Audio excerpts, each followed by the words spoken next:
Sarap ng salmon. Tama-tama yung pagkakasison ng salmon. Sarap. Salmon, hindi ko pagsasawang kainin. It's simply good. It satisfies you on all levels, you know.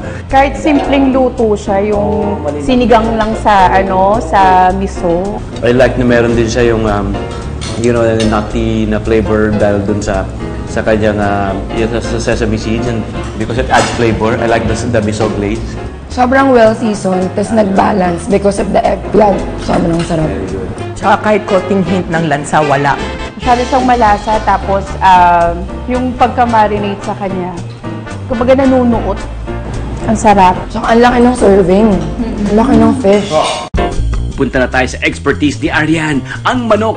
Ano kaya ang masasabi niya sa kanilang Valencia roasted chicken with paella rice? Kain na lang natin. Harap niya. Sarap po, no? May lasa hanggang laman. I like the combination of may chicken and may seafood and also may paella sa ilalim. Sobrang kompleto. Complete meal na Yeah, siya. complete meal. You have protein, you have carbs, you have seafood. So, yung laman, sobrang lambot. Yung flavor niya, nanunuot sa laman. Tsaka very tender siya. Madaling hiwain. Sobrang perfect ng pagkakaluto ng chicken. Speechless ako. Saka ang sarap nung yung mismong paella. It's like buying 2 meals. Sulit na sulit kasi chicken, may seafood, tapos meron ng kanin. Wapak na wapak talaga. Pop na pop. Ganun. Actually, kung small group lang kayo, miski yan lang yung orderin mo eh. Pwede na. Halo. Mabibighani rin kayo ng kanilang Indian food na chicken biryani.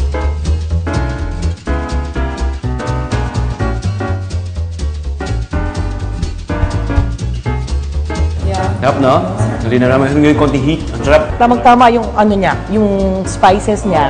Hindi siya overpowering, pero at the same time, nandun yung lasa.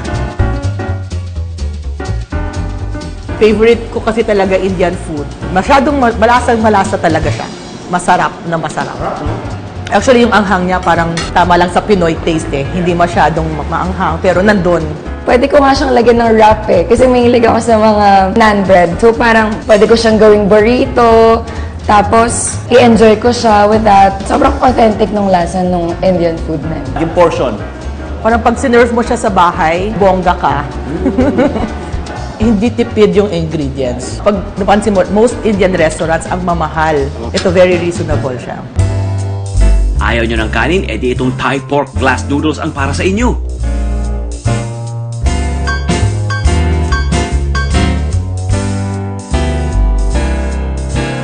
Parang pad thai inspiration niya, no? But then they used a different kind of Glass noodles. Glass noodles ang ginamit nila. Para siyang japchae ng Korean. Okay na okay siya. Yung anghang din niya, hindi siya masyadong maanghang. Hindi siya yung, kasi merong maanghang na masakit sa lalamunan. Pero ito masarap. Kumbaga, balance. Para siyang nag-harmony sa bunganga mo kasi parang halo-halo eh. You have the spices, you have the vegetables, you have this lemon to freshen up the palate. Ibang klase yung layering ng flavors nitong noodles niya. So, hindi siya nakakaumay. Para siyang kanin na nakaka-addict na. Pag naubos na, gusto mo pa rin. At hindi lang main dishes ang pwedeng i-order sa Party Talks. Mayroon din silang desserts sa kanilang Serradura o Macau Pudding. Bestseller daw ang Chocolate Oreo at Mango Black Sesame Pudding. So colorful. Very festive.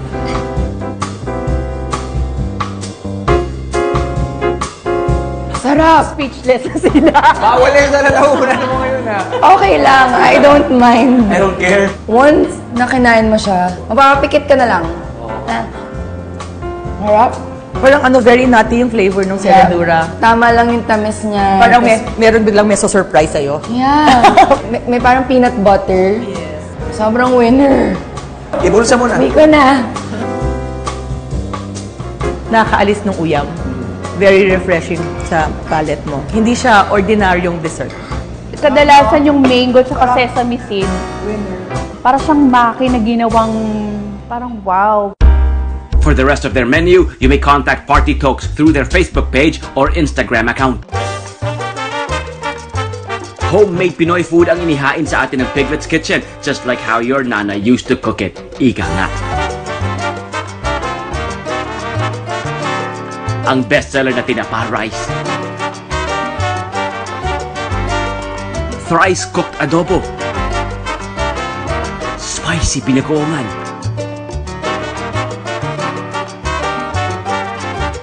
Salmon in lemon butter. Spicy chorizo pasta. They deliver sa mga nearby areas, pwede rin, but they would suggest pick up. Bakit for pick up? Like, halimbawa, your belly chon, kailangan may pick up. Oo, kasi with the traffic ngayon, hassle talaga to kayo deliver. Saka ayaw mo makompromise yung pagkain Ano makuha natin? Yung tinapa rice, pwede nang walang ulam. Itlog na maalat, kamatis, tinapa, sarap. Iba yung toppings, iba yung sahog niya. Wow. Busog na busog sa rekado. Hindi tinipid sa tinapa. Another bestseller ng Piglet's Kitchen, ang thrice cooked adobo. Titikman na.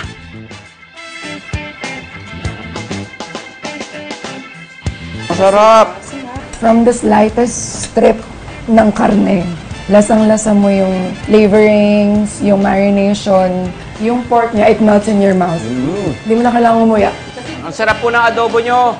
Una ginagawa kasi dyan, papakuluan muna yan doon sa marinade niya. Tapos pagkatapos ipiprito, papalambutin mo siya, then you fry it, then you saute it. Kaya thrice cook. Isa pang Pinoy favorite, spicy binagoongan. Parang Bicolanang nagluto. Ano talaga siya, magata. Harap na konting heat lang, malambot, masarap, malasa, coconut, creamy. Yan yung Bicol Express na pwede sa bata. Tsaka yung pagka-spicy niya, mild lang. At magata siya talaga. Sarap. Guys, orderin nyo yung pinagoongan. Sa mga on a diet sa Pasko, narito ang kanilang salmon and lemon butter sauce. A healthy and delicious meal daw. Husgahan na. Ayan, para sa'yo, dahil first time mo sa Pop Talk. Pag Pasko, walang diet. Speechless tayo. Speechless. Yung salmon, okay yung pagkakaluto. Tapos siya dry. It's perfect pink in color. Sobrang parang maratakam ka talaga. And malasa, plus hindi siya malansa. Very fresh. Simple lang yung lasa, alam mo yung lemon butter, masarap. Pag nagluluto kasi ako ng salmon, nasisira ko siya eh. So ito, nandun pa rin yung shape niya, lahat, na-maintain lahat. Yung Saka hindi siya overcooked. Ano siya, moist. Makakalimutan nyo na ang diet dahil sa last dish na ito, spicy chorizo pasta.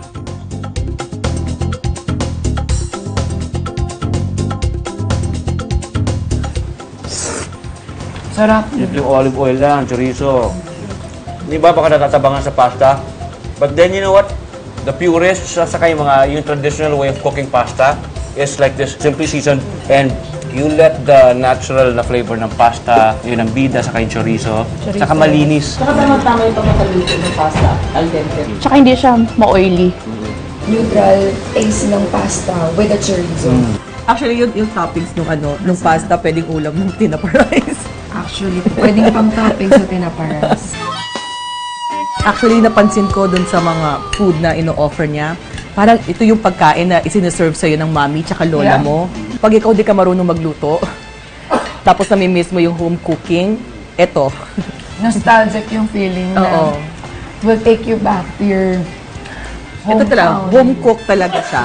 Tagal ko na rin kasi hindi nakakakain ng ganito.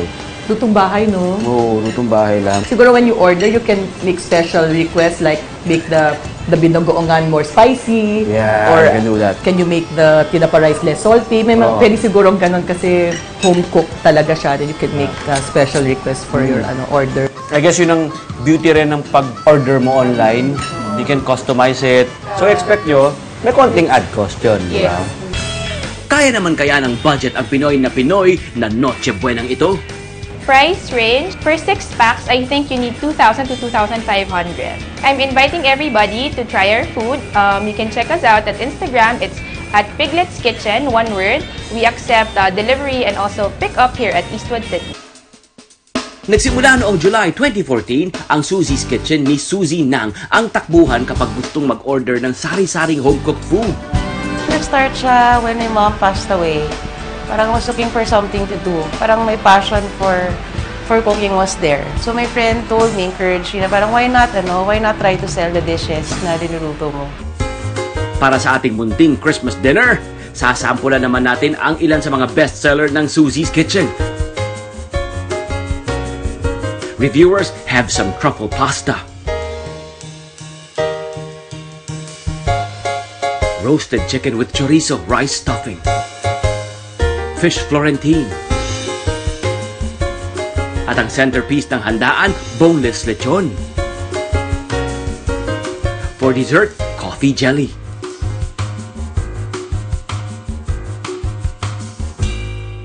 Okay, anong gusto niyo unahin? Oh, sige, Gabe, dali.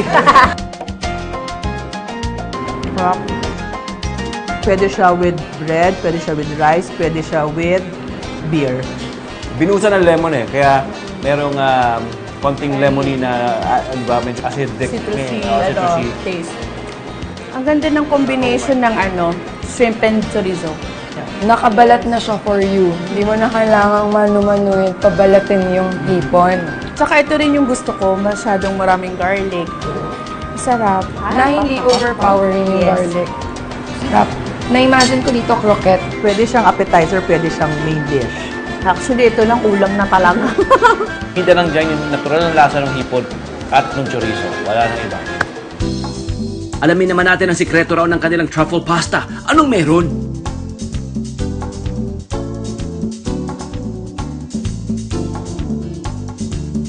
Akala ko may meat siya. Wala pala siyang meat. Pwede na to. Gusto ko yung shiitake kasi ang sharp ng lasa, di ba? Meaty, very tasty, and gusto ko yung sharp, may sharp yung na flavor siya. Pero, Nalasa mo yung hint ng truffle. Tsaka hindi siya maalat.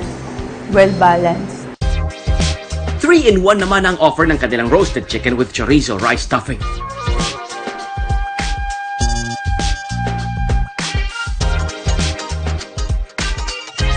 Rice pa lang, solve ka na.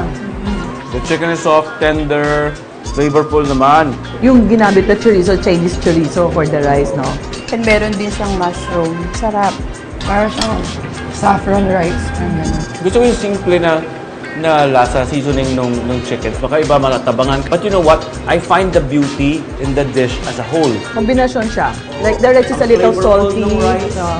Parang everything's cooperating with each other to satisfy our taste buds. Kaya ano siya, match na match. Grabe. I don't wanna stop eating. Akala mo simple lang siya. Actually, mahirap siyang lutuin kasi kailangan alisin mo yung pagiging boring ng chicken.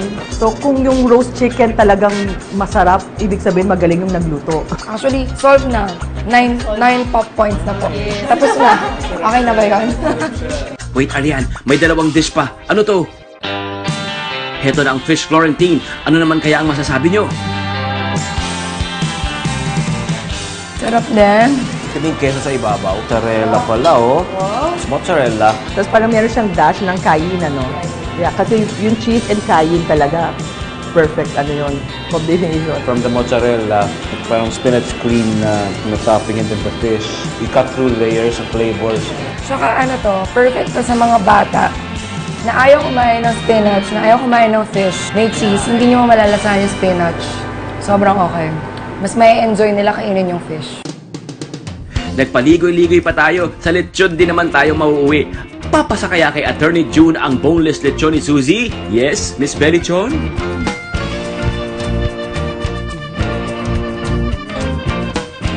Okay, tutuwa ako kasi yung lechon, parang naging na siya, alternative na siya sa buong lechon. Ay, naku, bakit lahat ng masarap bawal?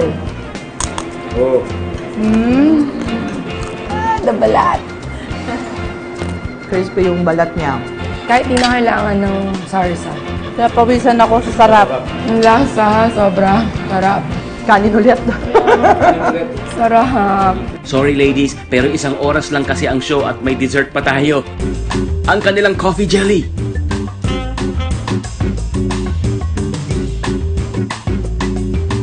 Sarap. Sarap. Hindi siya matamis. Hindi siya nakakaumay kainin. Parang siyang ice cream na natunaw, na may jelly. Ako hindi ako fan ng jelly, pero because of this, favorite ko na to. Sarap. Grabe, sarap. Actually, refreshing siya kasi matamis, tas malamig. Yung coffee jelly, sobrang, nakapampabuhay ng palate mo. So, Kung isi-serve mo sa bata, to saglit lang. bus na to agad. Ubus na agad. Ang sarap eh. Perfect ending. Yeah! Cheers! Cheers! Thank you very much. Thank Cookies you! Kitchen. Nako, mapalaban tayo mamaya sa final verdict.